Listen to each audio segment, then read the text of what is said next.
लहरों से डरकर कभी नौका पार नहीं होती। लहरों से डरकर कभी नौका पार नहीं होती। कोशिश करने वालों की कभी हार नहीं होती। तो जितने भी मेरे प्यारे बच्चे कक्षा 10 के विद्यार्थी हैं, आज के इस वीडियो में मैं आपके लिए लेकर के आ चुका हूं सामाजिक विज्ञान विषय का मॉडल पेपर। जी हाँ मेरे प्यारे बच्चों, यदि आप 2024 बोर्ड परीक्षा में सामाजिक विज्ञान विषय में अच्छा स्कोर करना चाहते हो, अच्छे अंक लाना चाहते हो, तो इस मॉडल पेपर को जरूर तैयार कर लेना, क्योंकि इस मॉडल पेपर के प्रश्न इतने ज़्यादा वेरी वेरी इंपॉर्टेंट हैं आपकी बोर्ड परीक्षा 2024 के लिए कि मैं आपको क्या ही बताऊं। तो यहाँ पर आप लोग बहुत ही ज़्यादा महत्वपूर्ण प्रश्न देखेंगे। सबसे पहले यहाँ पर आप देखेंगे बोर्ड परीक्षा 2024 कक्षा 10 विषय सामाजिक विज्ञान का मॉडल पेपर है। समय आपको 3 घंटे 15 मिनट का मिलेगा। पेपर का पूर्णांक रहेगा 70 अंकों का। मेरे प्यारे बच्चों, यहाँ पर निर्देश हैं जिन्हें पढ़ना बहुत ही ज़्यादा आवश्यक रहेगा आप सभी को। तो सभी प्रश्न अनिवार्य हैं। दूसरा निर्देश, प्रारंभ के 15 मिनट पहले ही परीक्षार्थियों को प्रश्न पत्र पढ़ने के लिए निर्धारित है, यानी 15 मिनट पहले ही आपको पेपर मिल जाएगा पढ़ने के लिए। तीसरा निर्देश, प्रश्न पत्र 2 खंडों खंड आ एवं खंड बा में विभाजित है। खंड आ में 20 अंक के बहुविकल्पी प्रश्न हैं जिनका उत्तर आपको OMR शीट पर देना है। तो खंड आ में 20 बहुविकल्पी प्रश्न होंगे, प्रत्येक प्रश्न 1 अंक का होगा। और यदि आप इन 20 प्रश्नों का आंसर सही कर देते हैं तो आपको यहाँ से 20 नंबर पूरे मिलेंगे, क्योंकि इसमें राइटिंग वगैरह के नंबर नहीं कटेंगे। बस आप OMR शीट को भरते समय सावधानियां जरूर बरतिएगा। जी हाँ, यदि आपसे असावधानी हो जाती है, गलती हो जाती है, तो ये 20 नंबर आपके कट जाएंगे। मेरे प्यारे बच्चों, अगला है यहाँ पर निर्देश, OMR शीट पर उत्तर अंकित किए जाने के पश्चात उसे काटे नहीं, इरेजर एवं व्हाइटनर आदि का प्रयोग ना करें। मान लीजिए OMR शीट में ऑप्शन ABCD ही होगा, आपसे क्या हो गया, सी सही था, आपने B कर दिया सही। अब आप सोच रहे हैं कि इसको मैं काट दूं या इरेजर लगा दूं या व्हाइटनर लगा दूं, तो ऐसा आपको नहीं करना है, कुछ भी नहीं करना है, ऐसे ही छोड़ देना है। यदि आपसे गलती हो गई, बात को आपको एहसास हुआ कि मैंने प्रश्न का उत्तर गलत कर दिया है,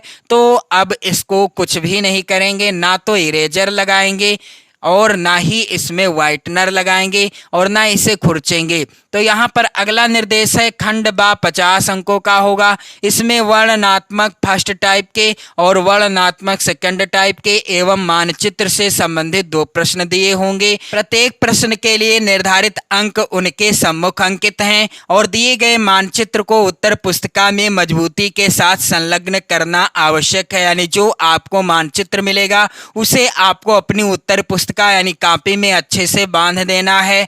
और दृष्टिबाधित परीक्षार्थियों के लिए मानचित्र कार्य के स्थान पर अलग से प्रश्न लिखने के लिए दिए गए हैं, तो इससे आपका कोई लेना देना नहीं है। अब खंड आ में 20 प्रश्न होंगे, प्रत्येक प्रश्न 1 अंक का, यानी कुल 20 नंबर आपके पक्के हो जाएंगे। आप इन प्रश्नों को जरूर तैयार कर लेना, वेरी वेरी इंपॉर्टेंट प्रश्न है आपकी बोर्ड परीक्षा 2024 के लिए। पहला प्रश्न है, फ्रांसीसी क्रांति का प्रारंभ किस वर्ष हुआ?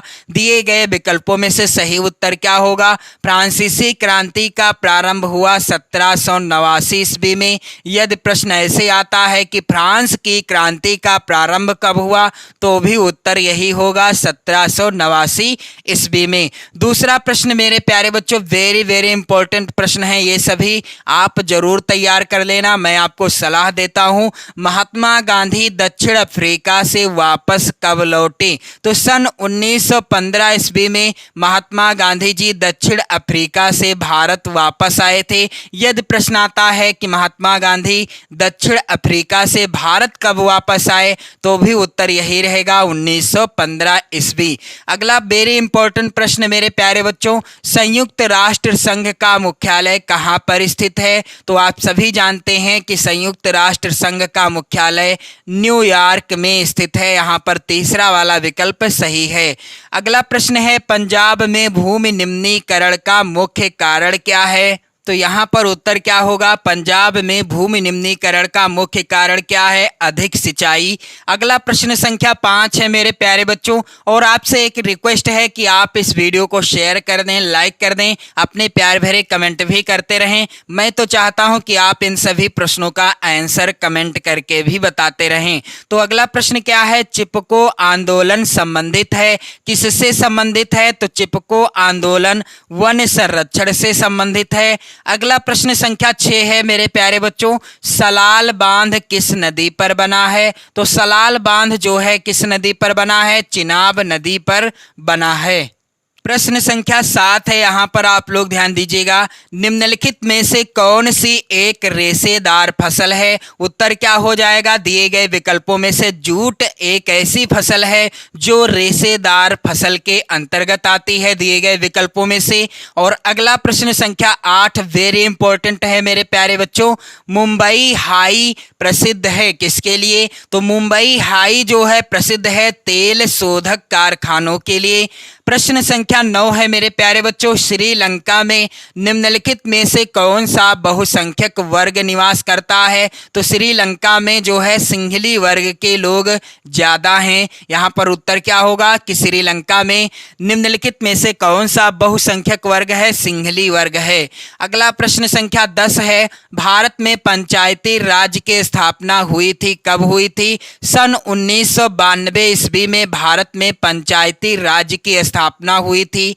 प्रश्न संख्या 11 है मेरे प्यारे बच्चों, मानवाधिकार दिवस कब मनाया जाता है? वेरी इंपॉर्टेंट प्रश्न है और इसका उत्तर क्या हो जाएगा? मानवाधिकार दिवस कब मनाया जाता है? 10 दिसंबर को विश्व मानवाधिकार दिवस यानी मानवाधिकार दिवस मनाया जाता है। अगला प्रश्न संख्या 12 है, यहाँ पर निम्न में से किस राज्य की प्रति व्यक्ति आय सर्वाधिक है? तो हरियाणा राज्य की प्रति व्यक्ति आय जो है सबसे ज्यादा है। अगला प्रश्न संख्या 13 है, एक वस्तु का अधिकांशतः प्राकृतिक प्रक्रिया से उत्पादन कहा जाता है, क्या कहा जाता है? तो उत्तर हो जाएगा प्राथमिक क्षेत्रक, यानी प्राथमिक क्षेत्रक के अंतर्गत वस्तु का उत्पादन क्या कहलाता है? प्राकृतिक प्रक्रिया से उत्पादन कहलाता है।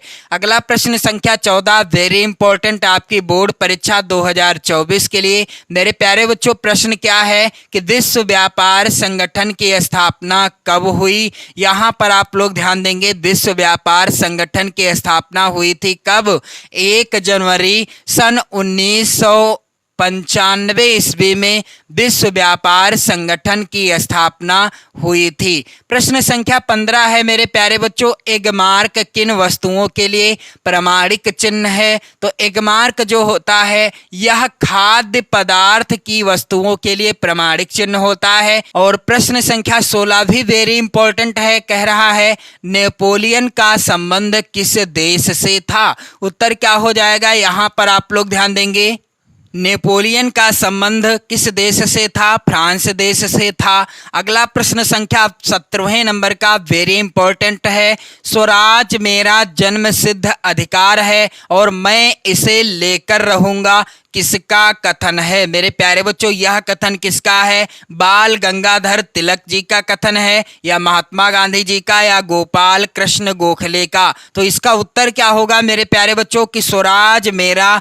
जन्म सिद्ध अधिकार है और मैं इसे लेकर रहूंगा। तो यह कथन किसका है? बाल गंगाधर तिलक जी का है। अगला प्रश्न है, सुंदरवन राष्ट्रीय पार्क किस राज्य में स्थित है? तो मेरे प्यारे बच्चों, सुंदरवन राष्ट्रीय पार्क पश्चिम बंगाल राज्य में स्थित है। अगला प्रश्न संख्या 19 है, दो राज्यों के बीच वस्तुओं का आदान प्रदान क्या कहलाता है? तो जब एक राज्य दूसरे राज्य से अपनी वस्तु का आदान प्रदान करता है तो इसे क्या कहते हैं? आंतरिक व्यापार कहते हैं या राष्ट्रीय व्यापार कहते हैं? तो इसका आंसर मैं चाहता हूं कि आप कमेंट करके बताओ। अगला प्रश्न है, धर्मनिरपेक्ष राज्य में क्या होता है? तो उत्तर हो जाएगा जाएगा कि धर्मनिरपेक्ष राज्य में सभी धर्मों को समान समझा जाता है। इसके बाद खंड बा के प्रश्न वर्णनात्मक जो फर्स्ट टाइप के प्रश्न आएंगे। प्रत्येक प्रश्न का उत्तर लगभग आपको 80 शब्दों में देना होगा और प्रत्येक प्रश्न 4 नंबर का होगा। ये सभी प्रश्न आप तैयार कर लेना मेरे प्यारे बच्चों। ये सभी प्रश्न बहुत ही ज़्यादा महत्वपूर्ण हैं। यहाँ पर पहला प्रश्न दिया गया है, जर्मनी के एकीकरण की प्रक्रिया के बारे में एक संक्षिप्त लेख लिखिए। अथवा में भी महत्वपूर्ण प्रश्न है, भारत छोड़ो आंदोलन के किन्हीं 3 कारणों का उल्लेख कीजिए। प्रश्न संख्या 2 है यहाँ पर, भारतीय अर्थव्यवस्था पर महामंदी के 3 प्रभावों का उल्लेख कीजिए। ये सभी प्रश्न मेरे प्यारे बच्चों बहुत ही ज्यादा महत्वपूर्ण हैं। अथवा में प्रश्न क्या है, जैव और अजैव क्या होते हैं, कुछ उदाहरण दीजिए। और प्रश्न संख्या यहाँ पर 3 है, चिपको आंदोलन क्या है, वेरी इंपॉर्टेंट। और तीसरे का अथवा प्रश्न है, वाणिज्यिक कृषि से आशय क्या है। इसके बाद प्रश्न संख्या यहाँ पर 4 है, भारतीय लोकतंत्र की 3 विशेषताएं बताइए। अथवा प्रचंड बेरोजगारी से आप क्या समझते हैं, शहरी एवं ग्रामीण क्षेत्रों से उदाहरण देकर व्याख्या कीजिए। इसके बाद मेरे प्यारे बच्चों खंड बा जो कि वर्णनात्मक सेकंड टाइप के प्रश्न होंगे, जिनका उत्तर आपको लगभग 150 शब्दों में देना है। यहाँ पर 5वें नंबर का प्रश्न वेरी इंपॉर्टेंट है और प्रत्येक प्रश्न कितने नंबर का पूछा जाएगा, 6 नंबर का। मेरे प्यारे बच्चों 5वां प्रश्न है यहाँ पर, फ्रांस की क्रांति कब हुई, फ्रांस की क्रांति के प्रमुख कारण क्या थे। और इसके बाद अथवा में जो प्रश्न है काफी ज्यादा इंपॉर्टेंट है, नमक सत्याग्रह क्यों प्रारंभ किया गया था, उसका संक्षिप्त विवरण दीजिए। प्रश्न संख्या 6 है यहाँ पर, आप लोग ध्यान देंगे, प्रौद्योगिकी ने वैश्वीकरण प्रक्रिया को किस प्रकार उत्प्रेरित किया है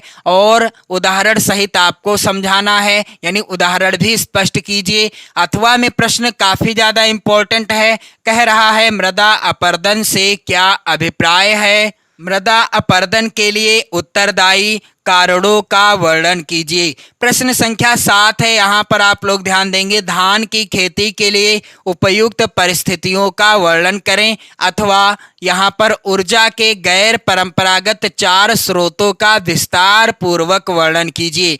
प्रश्न संख्या 8 है मेरे प्यारे बच्चों, भारत में संघीय व्यवस्था कैसी है, इसके 4 लक्षण बताइए। अथवा उपभोक्ताओं का शोषण किस प्रकार किया जाता है, उदाहरण देकर समझाइए। इसके बाद प्रश्न संख्या 9 इस प्रकार से आएगा, मानचित्र से संबंधित।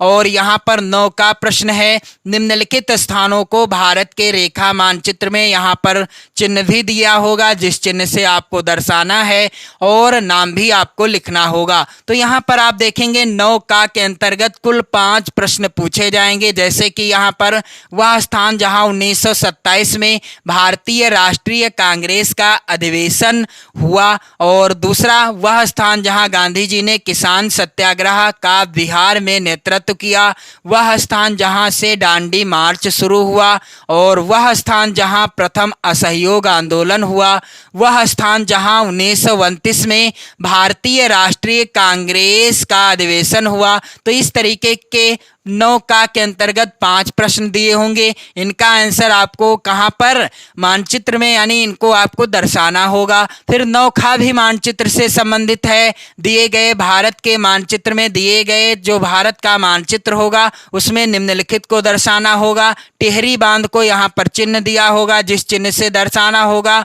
इस तरह से यहाँ पर आप देख सकते हैं 9 खा के अंतर्गत भी 5 प्रश्न पूछे जाएंगे। तो मेरे प्यारे बच्चों, आप सभी लोग इस मॉडल पेपर के सभी प्रश्नों को तैयार जरूर कर लेना। ये सभी प्रश्न वेरी इंपॉर्टेंट हैं आपकी बोर्ड परीक्षा 2024 के लिए। आपसे रिक्वेस्ट है आप वीडियो शेयर जरूर कर देना। पढ़ते रहें, मस्त रहें, स्वस्थ रहें, अपना और अपने परिवारजनों का हमेशा ध्यान रखते रहें।